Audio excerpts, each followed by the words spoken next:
Hey guys, Mark here, and recently I was scrolling through my Instagram feed when I came across a post by John Rettinger with the picture of a XS Max and the caption, "Is it worth it to upgrade your iPhone every year?" Of course, the answer for me personally would be no, because whether it's iPhone or Android, smartphone updates from year to year tend to be pretty minor in the grand scheme of things. So unless you want to be on the bleeding edge, the forefront of tech every single year, there's not much need. So with all that in mind, I want to take a look at the XS Max that John posted to see if it's still a phone that you should consider buying after almost 2 years since its release. The XS Max was released alongside the XS and the XR in the fall of 2018. It received positive reviews in general, but one of its biggest downfalls was the price at $1,100 US, making it one of the most expensive iPhones ever made at the time. Lucky for us, that price has fallen significantly. You can pick up a XS Max directly from Apple refurbished for $799, or better yet, pick it up on the used market for around $550 to $600. So what do you get for that $600? Well, the XS Max has a relatively current design, given that Apple only refreshes their phones every few years, so it has a very familiar look to the iPhone 11 lineup with this same notch and slimmish bezels around the bottom and sides. The back is a little different given that they've moved the Apple logo down to the middle of the phone on the newer models and changed the camera bump quite significantly. I still prefer the look of the camera bump on the XS lineup over the 11, even though the 11 does come with that ultra wide, whereas the XS Max only has a standard and telephoto, but I'll get into that more in the camera section of this review. The one downside to having a smaller bump like this though is that it rocks back and forth on a table if you don't have a case on it. Most people use cases though, so I wouldn't worry about that too much. Thankfully, you won't need something like a LifeProof case because this phone is IP68 rated for water and dust resistance, which is nice. I think the phone still looks great and very modern overall. Yes, it still has that huge notch at the top, but to me it's really not a big deal. I'm used to having these notches on my devices, and even my Galaxy Fold has a huge notch on the inside display. You just kind of tune it out after a while.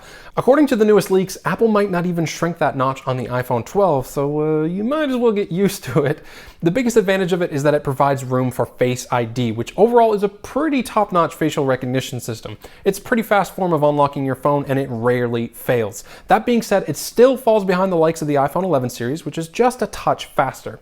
The only downside to Face ID right now is that most people are wearing masks when they go outside, so you're forced to use that passcode unlock instead. There's no fingerprint reader on these newer phones from Apple after all. The display is one of the strong points of this phone. It's a huge 6.5-inch OLED screen with a resolution of 2688 by 1242, which is roughly 1440p. It's definitely one of the better displays in a smartphone. Because of its large size, deep inky blacks from its OLED nature, and HDR support, it's an excellent phone for watching movies and TV shows on. The screen isn't exactly perfect though. When these phones first came out, there was a little controversy around off-axis color shift on these displays, and unfortunately, I didn't win the panel lottery either when I got mine. As soon as you start to view this screen off axis, it turns an ugly shade of magenta that increases the further off axis you go. In reality, this isn't actually a big issue since you don't use your phone like that anyway. It's just worthwhile to note that displays really shouldn't have this problem, especially on a phone that costs north of $1,000. The screen does get plenty bright thanks to its peak brightness of over 600 nits, which makes it enjoyable to use even in direct sunlight. Oh, and if you're enjoying this video so far, maybe hit that like button and subscribe. I'd really appreciate it. I'm going to dig into the cameras, but just before I do, I want to quickly thank the sponsor of this video, Skillshare. Skillshare is an online learning platform for creative people where you can learn from thousands of extremely talented people through their online classes. You can learn everything from how to play the piano to how to design websites and everything in between. Want to learn how to take your iPhone XS Max and turn it into a professional filmmaking camera? No problem. Caleb Babcock and Niles Gray got you covered with their 45-minute class on Skillshare.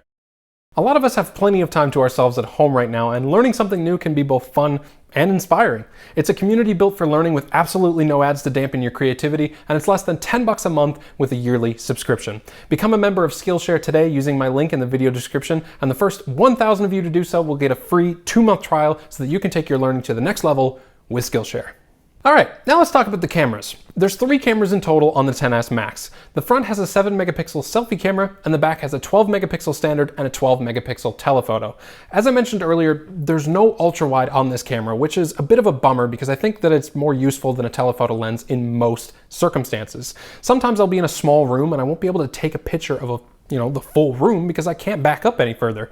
Funnily enough, the front-facing camera has the same sort of issue. Even with my really long spaghetti arms, it can be pretty tough to fit 2 people in the frame of the front-facing camera.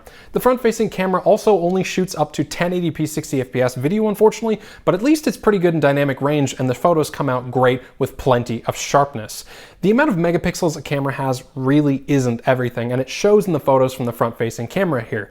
The rear telephoto and standard cameras produce excellent photos as well with great colors and contrast, but the portrait mode photos tend to fall apart a little with complex objects like this shot of the bike. It's a great shot, but without a depth sensor, the phone doesn't do a great job of picking out what should be in focus and what shouldn't be. It does do a lot better with people, which is probably what you're going to be using it for most of the time anyway.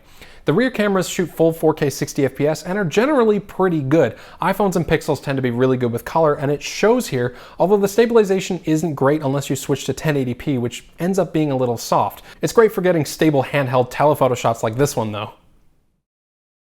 So, what does it feel like to use every day? Well, it's an iPhone, so you probably know what using iOS is like, although I've opted into the iOS 14 public beta, so I've got all the new home screen widgets and a bunch of other stuff. Generally speaking, the experience has been nearly flawless. Aside from the bugs that you get from using a public beta, the phone has been very fast to use with very few performance-related glitches like hangups or slowdowns. It's running Apple's A12 Bionic CPU with 4 GB of RAM. The low RAM spec might come into play if you have a lot of apps open, but you really won't see a slowdown in performance. The phone is just going to close out apps that you haven't been using recently to free up memory for other apps.